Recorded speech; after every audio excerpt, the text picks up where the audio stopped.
Sikat nimteng haririwak tibiyagku simbeng. Wow, ang gandang bulaklak oh. Tapos mabango. Ayan oh, look guys, ang cute. Ang gandang bulaklak niya oh. It's the nature. Ayan, nature. Tapos yan. Mabango siya, promise. Mabango yung bulaklak.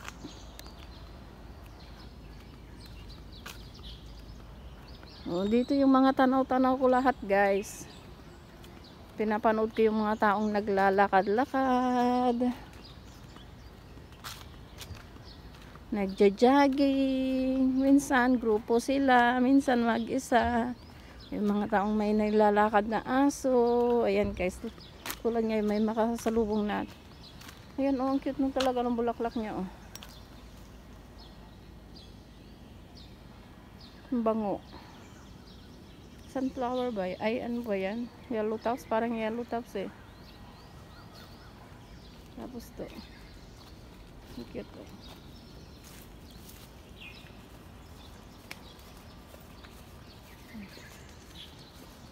Cute mga ano, bunga niya. Oh, see? Mahamog, may hamog. Ayan, oh, may hinog siya, oh.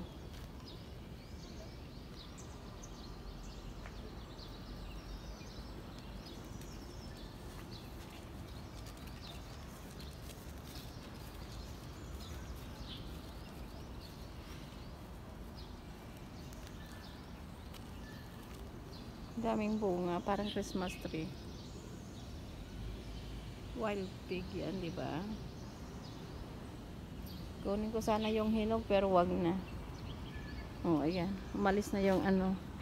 Nag-focus ako doon sa prutas kasi may naglalakad ng aso, guys. Eh nahiya naman ako, halangan namang i-video ko siya, di ba? Alam, mamamatay na yung lemon. May tanim silang lemon dito. Ay, kiniskis nila sa ano. Tingnan nyo guys, mamamatay siya talaga kasi kiniskis siya dyan oh. Sa may puno sinadya talagang patayin. Oh, ang daming mga halaman na ganyan guys oh. Bango.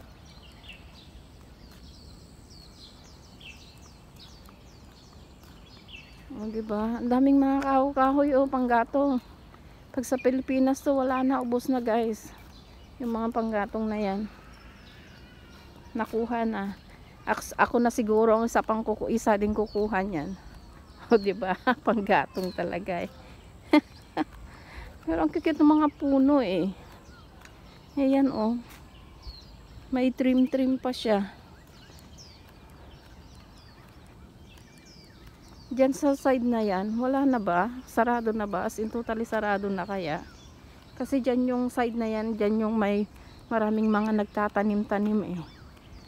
Iikutan ko kaya. May nag-hiking sa taas. Kita ko. Bukas din yan, yung daanan dyan. Siguro binuksan yan para ano, sa mga naglalakad-lakad hiking. Minsan guys, dito sa likod namin, may mga unggoy akong nakikita.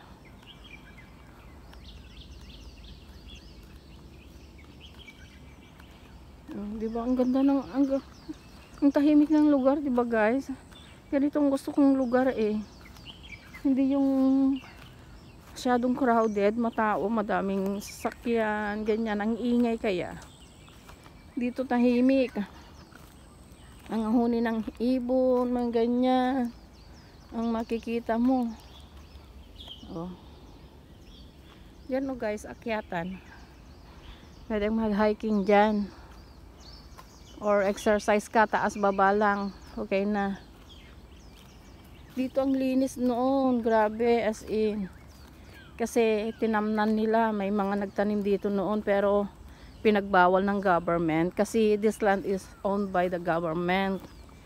May mga epal na tao dito, yung mga residente dyan sa amin, pinagre-report nila, kaya ayan, pinatanggal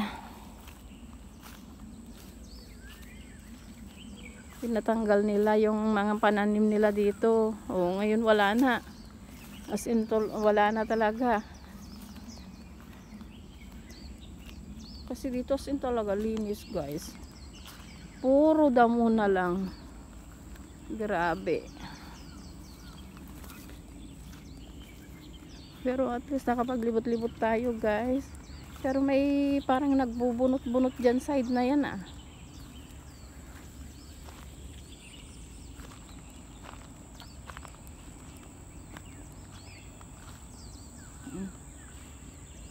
Ay, may mga mulberry pa rin. Hindi nila kinuha yung mga mulberry.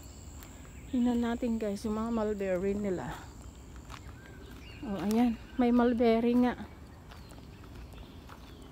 May mga bunga din. Nagsihinugan na yung iba. Maliliit lang ang bunga. Oh, tingnan nyo guys. May bunga siya. Maliit lang.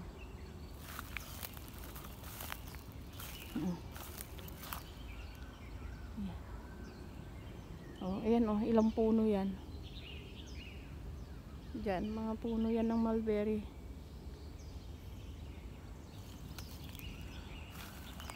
Check nga na ang ating banda dyan.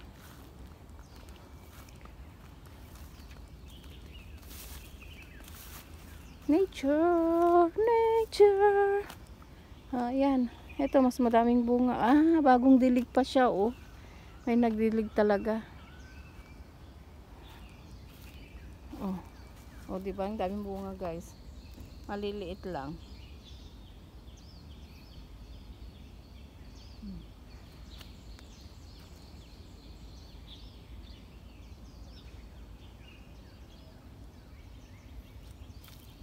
Yan. Mga mulberry, guys. Pwedeng kunin ng mga dahon-dahon, ulamin. Kasi napapanood ko sa YouTube, inuulam din nila eh. Yung mga dahon ng mulberry. Yung sa harabas nga na napanood ko, nilagay din nila sa tinola at saka sa sopas. Masarap daw.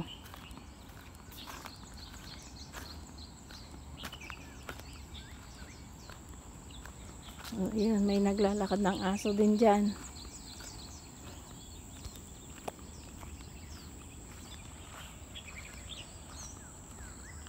Ayan. Doon sa waterfalls guys, maraming tumatambay doon na mga Pilipina pag day off. Sabado at Linggo may napupunta dyan.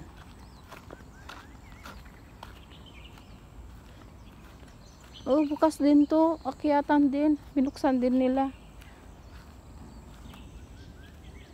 Dati sarado to, mga nakalak.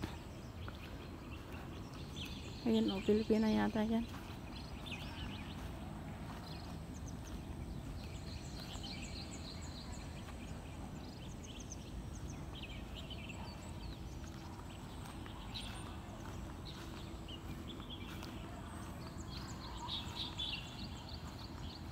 Liwalas na dito. May mga puno-puno sa may gilid dati eh. Pero gawa ng bagyo, wala na. Dito, pwedeng maglaro yung mga bata dito. Noon, nung maliit pa yung alaga ko, lagi kami dito guys, sa likod. Dito, lakad-lakad lang kami. Minsan, Umakyat kami dyan sa may hagdanan. Pero may pagkamatakutin sa heights yung alaga ko kasi eh.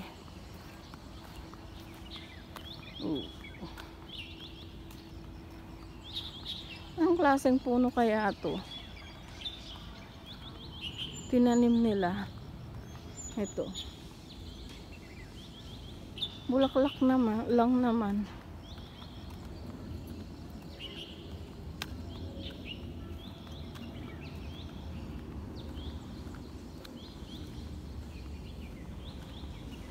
Ay, dry. Medyo dry yung mga grass. Kaya siguro.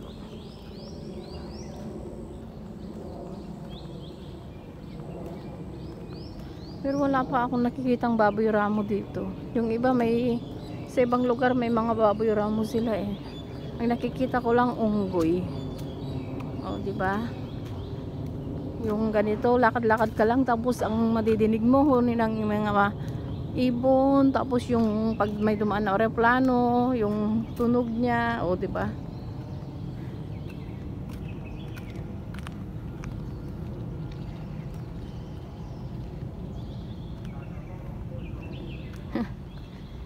Tagal na nung baboy ramo yan ah. Yan lang ang nag-iisang baboy ramo dito sa Lohas Park, guys.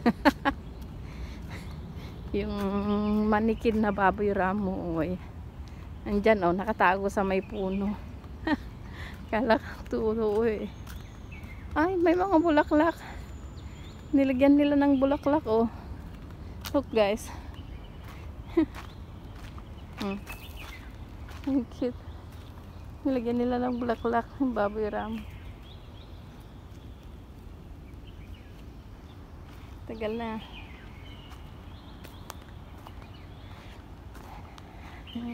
Oh, di ba? Ang ganda dito, may mga puno-puno. Ayan, oh. Tapos dyan yung akyatan, yung hiking namin. Pag diretso lang yan. Paglabas mo sa kabila, Clearwater Bay na, guys. Dyan. Yan yung very first time na that's the very first time na nag-hiking ako noon, guys. As in, grabe ang pagod. Hindi ko na maalala kung ilang steps yan nung paakyat na hagdan. Pagka taas-taas, malalagpasan mo yung taas niya nung mga building dito sa amin. O, see, tingnan mo yung mga building na yan, di ba? Tataas. Lalagpasan mo yan, guys. Sabi nila that side, dyan sa bandarian, may isa pang waterfalls dyan na maliit. Pero hindi ko alam kung, medyo takot ako mapunta dyan. Eh, hanggang dito lang ako, guys. Ako, Cebu. Yan yung kabuuan.